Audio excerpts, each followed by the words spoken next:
The Russia-Ukraine war seemed to be getting further escalated with President Trump's latest utterances.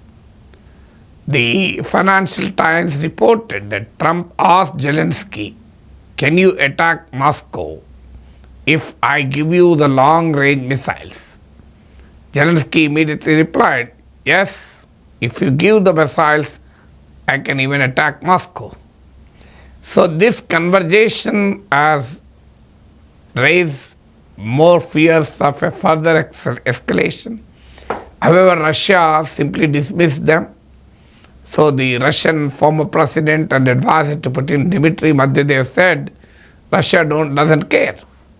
So the world is terrified about the consequences, and he called the Trump's statement as a theatrical ultimatum. So not just this, so not just in terms of statements and leaked conversation between Trump and Zelensky. The United States, under the Trump dispensation, has now decided to even further arm Ukraine. You are aware there has been a very significant and very distinct difference between the way Biden administration dealt with the Russia-Ukraine war and the Trump administration has been doing. Till now, Donald Trump was sympathetic to Putin. He called Putin as a friend and even wanted to find a solution to the Russia-Ukraine war. He has defended the Putin's statement claims that when the Russian security was endangered due to NATO's expansion, the Moscow had to wage a war on Ukraine. So, in fact, Trump blamed Ukraine for the war, and he has publicly humiliated President Zelensky in the White House. He openly said, "You have no cards to play." So there was every indication that the Russian-Ukraine war will come to an inevitable end, with Ukraine unable to fight Russia in the absence of US military support. Even Trump has suspended arms supply and intelligence sharing with Ukraine for some time also. Using this as an opportunity, Putin has made very serious attacks on Ukraine.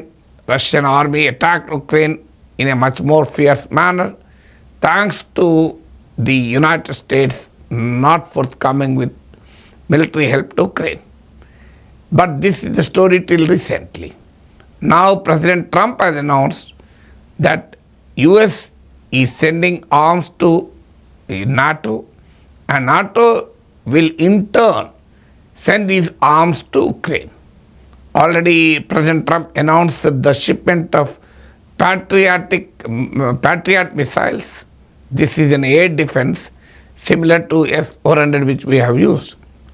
So the Ukrainian president has been pleading United States to supply these Patriot missiles to protect this country against the attacks from Russia. So the United States President very clearly stated that we will be arming Ukraine. So this is a significant departure from the past stand which the Trump has been taking so far. So this led to new apprehension, new fears about a possible further escalation in the Russia-Ukraine war. If Russia supplies long-range missiles to Ukraine, and if Ukraine really attacks deep inside Russia, it will be a disaster because Putin will not keep quiet. He has already announced that he is not fighting Ukraine. Right from the beginning of this war 3 years ago, President Putin has been taking a stand that this is not a war between Russia and Ukraine. President Putin called this as a war between Russia and US-Europe nexus. So this is the stand of Russia. So the Russian president has always been telling that the United States and Europe are behind Ukraine, and therefore our real fight is not with Ukraine. So given this kind of a context, so what will happen if really Ukraine, using the American missiles, attack deep inside Russia? You may be remembering more recently, Ukraine carried out covert drone operations deep inside Russia, but no US arms were used. Even during the Biden administration, when America was proactively supporting Ukraine, the condition of the United States was not to use American weapons to attack Russia, to attack deep inside Russia. So the condition was Ukraine should use these military facilities only to defend itself against the Russian attack. So therefore, if really US supplies long-range missiles to Ukraine, enabling Kyiv to attack deep inside Russia, it will be a very serious escalation, because President Putin will target the European allies of Ukraine. So that will lead to perhaps the further escalation into a regional war. So now the question comes, will Ukraine attack Moscow? How far the Trump's fears, Trump's statements need to be taken seriously? So there is a fundamental difference in Biden's approach and Trump's approach, even when Trump administration was coming hard on Moscow. Because Biden administration clearly identified the United States with Ukraine and provided the battlefield support to Ukraine to win the war. On the contrary, Trump doesn't intend to supply arms to enable Ukraine to win the war. Trump's objective is not to ensure Ukrainian win in the battlefield. Trump's objective is to force Putin to come to the negotiating table. Trump is terribly disappointed with the Putin's stand. Putin has been taking a very strong position. Unless the fundamental issues that led to the war are addressed, there is no way Russia will accept peace or Russia will accept a ceasefire. But Trump is very, very disappointed because he wanted an immediate end to hostilities. In fact, during his election campaign, Mr. Trump repeatedly said that these wars should immediately stop. So therefore, Trump's interest is to achieve a ceasefire. Putin's interest is to address the fundamental issues that led to the war, especially the demands like NATO should not further expand right up to Russia, Ukraine should be a buffer zone, Ukraine should be demilitarized and demilitarized. So these are the demands of Russia. So therefore, it is a very difficult and complex situation today. But Trump, however, has expressed his apprehension also when he was addressing the media along with NATO chief. So Trump also said, Trump expressed fears that Ukraine may be emboldened to use the American weapons for a victory. So Trump openly said that Ukraine may be emboldened not to come for the peace. NATO Secretary General clarified that Ukrainians will be interested in peace even when it is supplied with American arms also.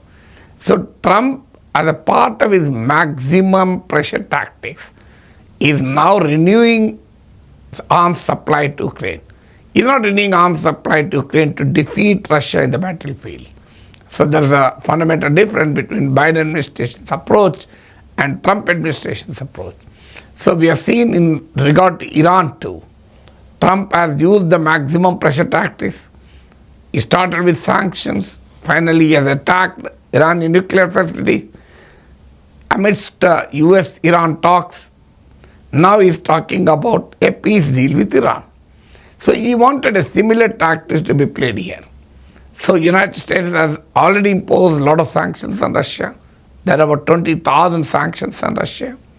So now Trump is planning to even further increase the sanctions on Russia, on the Russian trade partners Russia and US and NATO have publicly threatened the countries like India and China who are doing trade with Russia that they will have to face 100% new tariffs.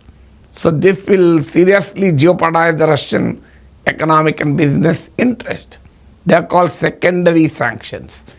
So using the tactics of maximum pressure, Trump wants to impose secondary sanctions on Russia, which essentially mean sanctions on the Russian trading partners. Similarly, now he wants to supply missiles and Patriot systems to Ukraine so that the Ukrainian will stand firm on the battlefield. Trump hopes that all these measures will make Putin to come to the negotiating table. But it is unlikely, the way the Putin has been ordering his position, it is most unlikely that Moscow will come for negotiation. So Russian president has always been stating that unless the fundamental issues that led to the war are addressed. This clearly shows that Trump was running out of ideas. Trump failed to comprehend the gravity of the problem, complexity of the problem. So Trump was essentially thinking that he can have a deal with anybody, anyone and everyone. So he can't threaten Russia with the trade sanction because Russia has already been facing trade sanctions for the last 3 years. Americans thought that the Russian economy will collapse. It did not happen. President Biden has himself said that the ruble will become a ruble, but that did not happen today, even after 3 years. The West thought that the Russian president will be isolated, but that did not happen. India and China continue to buy Russian oil. Russia could intensify its diplomatic relations with many countries. North Korea sent soldiers to fight side by side with the Russian soldiers in the battlefield. Iran has sent drones. So Russian president has not been isolated. So the West also thought that there will be an internal revolt against President Putin, but that also did not happen. So all the calculations of the United States and the West and the European allies in regard to Trump, Putin proved to be a failure. So now Trump is literally at crossroads. What to do? He cannot continue the war. That is against his philosophy. That is against the campaign promise which he has made. And there is no guarantee that the battlefield will yield any result, essentially because the United States and the West cannot fight the war directly. And even during the Biden's era, United States always maintained that it is Ukraine which has to fight war with Russia. United States and Europe will only extend different forms, the kinds of support. So neither US nor its European allies are ready to fight Russia directly. So therefore, what is the solution? So whether Trump's maximum pressure tactics will yield results. A country like Iran is not yielding to Trump's maximum pressure tactics. So it's very difficult to imagine Putin yielding to maximum pressure tactics of President Trump. So this only reveals that the Trump's limited understanding of complexity and gravity of the Russia-Ukraine war has led to this kind of a deadlock.